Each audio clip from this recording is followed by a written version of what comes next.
What's up, guys? It's Derek from the DB Garage. We got Blake over here coming in. Today is a really good day. It's part 3 of the install on the brakes. Today we're going to install the master cylinder off of a 2001 to 2007 Toyota Sequoia. We're going to be taking out the stock one, and we're going to be bending some brake lines. We're going to show you how to do that. So let's get started.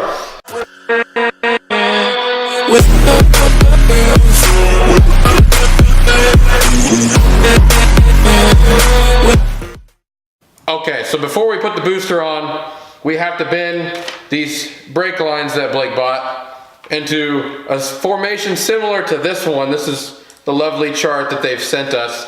The picture that we did not draw this is how they sent it to you.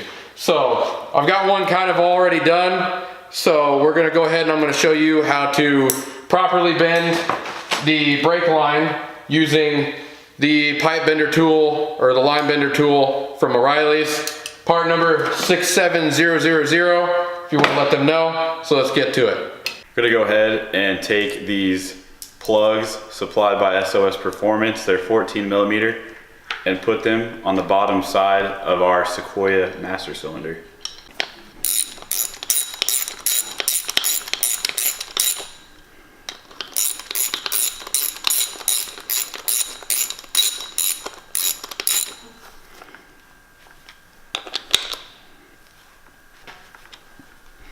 There you go. We're gonna go ahead and take off the stock brake lines on the master cylinder. We put some paper towels down so as to not make a huge mess. So let's get it popped loose. And always make sure to wear your gloves when you're dealing with some brake fluid.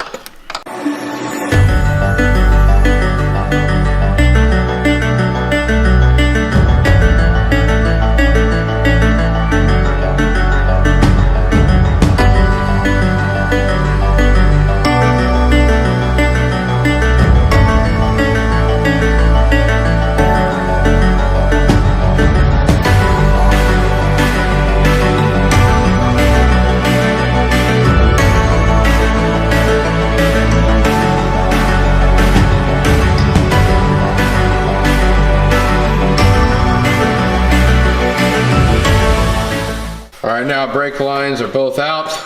Now we're going to get to taking the master cylinder off.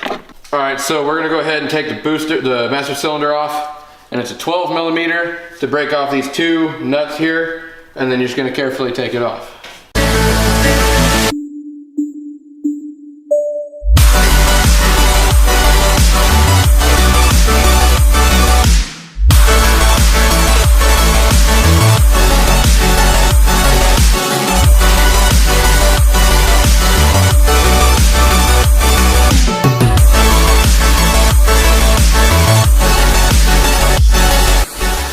And then you go ahead and just slowly pop her off. Okay, so on the sensor plug itself, there's a little area open down here, don't mind the tweezers, but there's a little tiny hole in the bottom down there. What you're gonna do is you're just gonna there's a little tab, you just push it down, and then you'll just go ahead and grab the sensor, and it comes right out. Do the same thing on the old one.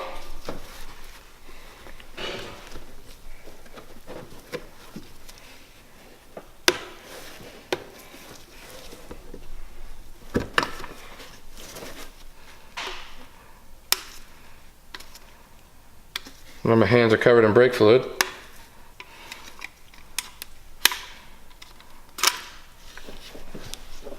Pull it out, and you come back over here. I can't remember how it went in. Pretty sure it's like that. And then you're done. All right, so we're gonna put the adapter plate on the back of the master cylinder itself. You just line up these studs. They just go right through, no biggie. Then you put the washer on, you put the nut on.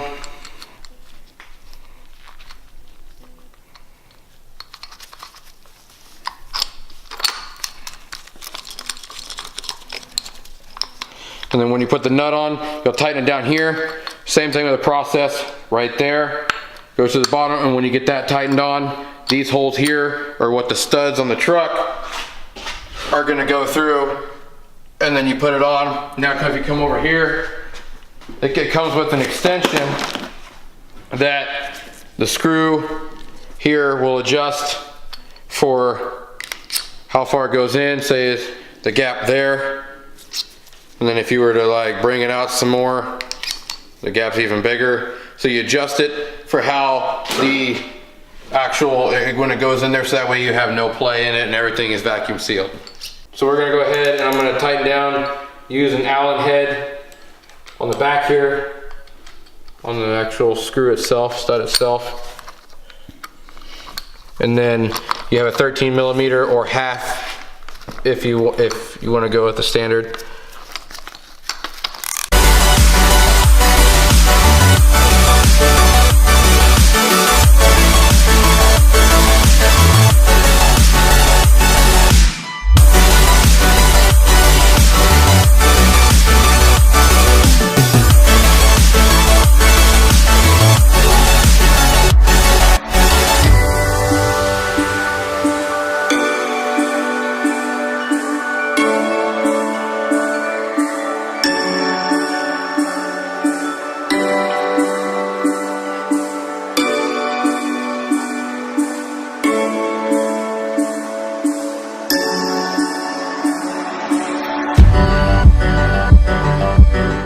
And that's how the adapter plate goes on. Back side there. These are all tightened down up front. Alright, so we got this screw here adjusted, about to be, they'll adjust this piece in and out farther, or you tighten it all the way down, it would go all the way down to the base here. And then, so we adjusted it to about what we think the stock one is. So we're gonna go ahead and test fit it up here.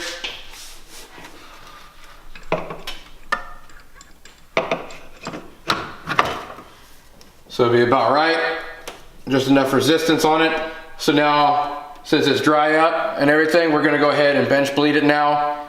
And we just figured we'd do a mock-up first. We're gonna bench bleed it, and then we're gonna go ahead and start putting the lines and extensions on there. And then we should be able to fire it up and see if we can get some, we need to bleed the calipers or not. If not, then great, but if we have to, we'll go ahead and do that too.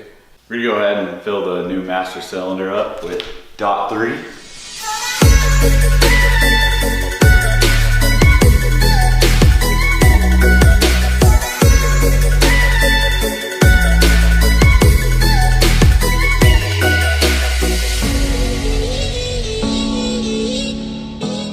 Alright, so as you can see, there's a little bit of a mess.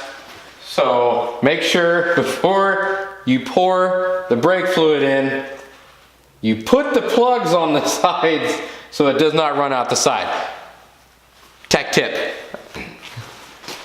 So to hand bleed this, we're gonna remove these and make a mess a little bit. And you just want, as you push with a object, a screwdriver, whatever, as you push, you want to release pressure with your fingers. And then release. So build pressure, slowly let it out. As if you were bleeding, as a building up pressure on a stiff pedal for a caliper.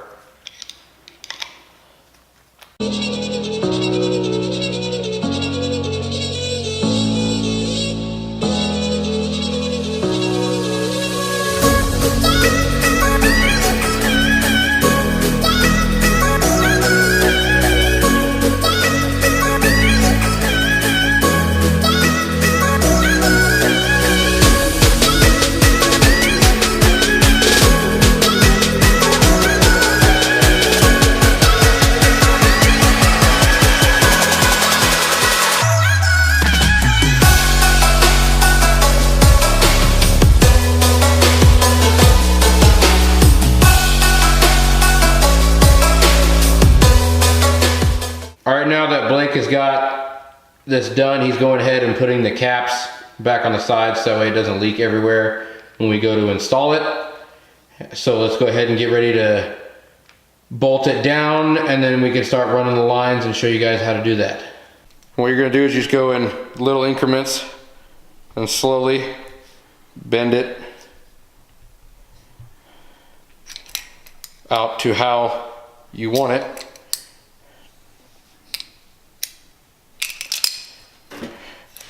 Until you're like so, which then you get your chart and you match it up. All right, so when we're gonna go put these lines on, it comes with an extension that is gonna be able to connect it to the stock brake lines. They're on the inside though, there's one part on the inside is concave, one is convex. The concave side is the one that you're gonna wanna put on the line so that way it can go down pretty far. And then the concave side is what's gonna connect to the stock brake line. So let's go ahead and get this other one on here. We got this one already on here, as you can see.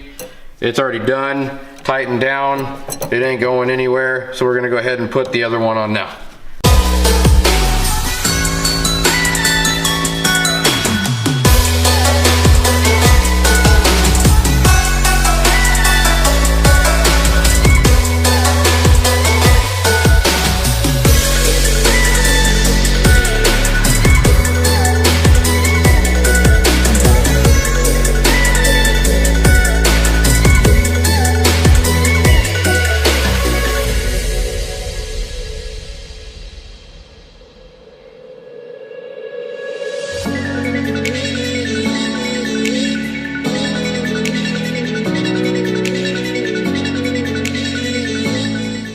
All right, so we went ahead and just got the lines on, as you can see here. They're not perfect, but they've been bent, they're already tightened in. The extensions are done, sensors plugged in. The cylinder itself is actually tightened down. So now we're gonna go ahead and I'm gonna pump up the brakes, and Blake will take a wrench on here, on each one of these lines.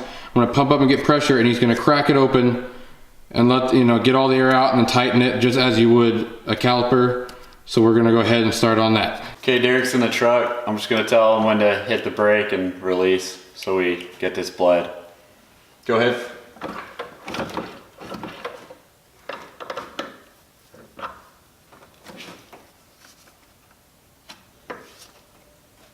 Release. Okay.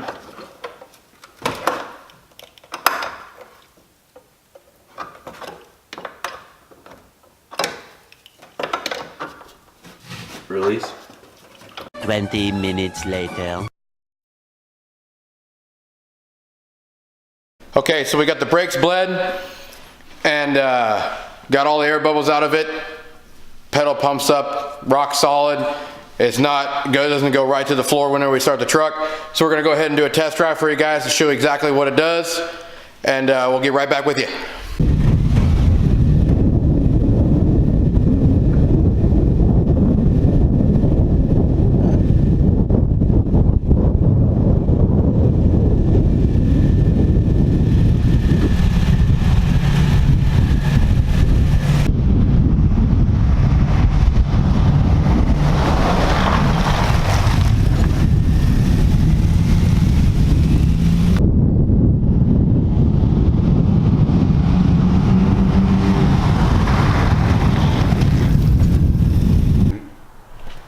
Alright guys, I hope you enjoyed the video.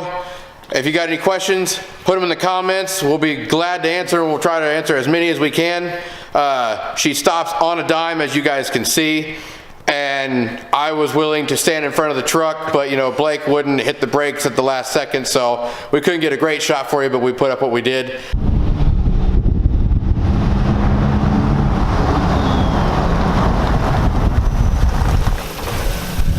So hope you guys enjoyed the next video. In the next video, we're going to actually take his cousin's stock Tacoma, which is an extended cab long bed, right? Yeah. Okay, long bed, and against a 4-door short bed with a lot heavier stuff on it, and it's going to weigh a lot more. And we're going to do a 60 to 0 test and see which one stops quicker, because we've had a lot of hate on some of the Facebook pages, we won't mention any names, that we've got that it's not going to stop. What's the point of putting disc brakes on the back on a truck when a lot of the trucks nowadays, brand new trucks, come with disc brakes on the back? So we're going to just show that which one stops quicker, just to kind of show you guys. That'll be in part 4. That'll be the last part of the video, or last part of the series. But we'll make sure to get that out for you soon. But this is Derek and Blake from the DB Garage, guys. Peace.